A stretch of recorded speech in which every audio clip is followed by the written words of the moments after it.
Bonjour à tous. Aujourd'hui, la foi. Le juste vivra par sa foi.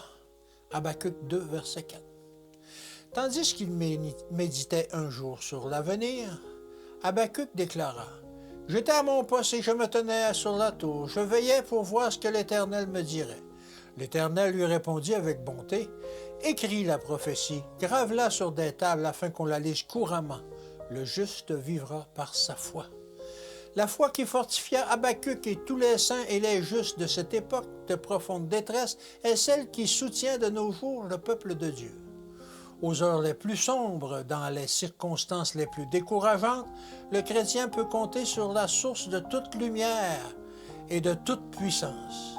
Par sa foi en Dieu, son espoir et son courage peuvent être renouvelés de jour en jour. Au service du Seigneur, il ne devrait y avoir aucun désespoir, aucune hésitation, aucune crainte. Le Seigneur fera au-delà de ce qu'espèrent ceux qui mettent leur confiance en lui. Il leur accordera la sagesse que nécessitent toutes leurs diverses épreuves. Nous devons cultiver et entretenir la foi dont ont fait preuve les apôtres et les prophètes. Cette foi qui s'empare des promesses de Dieu et attend la délivrance pour le jour fixé et selon le moyen convenu, la parole certaine de la prophétie trouvera son accomplissement au jour glorieux de l'avènement de notre Seigneur Jésus-Christ, le Roi des rois, le Seigneur des seigneurs. L'attente peut paraître longue. L'âme peut être accablée par des épreuves décourageantes. Les hommes en qui nous avons placé notre confiance peuvent tomber en chemin.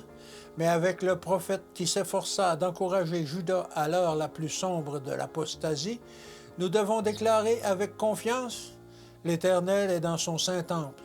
Que toute la terre fasse silence devant lui. » Ayons toujours en notre pensée ce réconfortant message. C'est une prophétie dont le temps est déjà fixé. Si elle tarde, attends-la, car elle s'accomplira. Elle s'accomplira certainement. Le juste vivra par sa foi. Que Dieu vous bénisse et qu'il vous garde. Et à demain.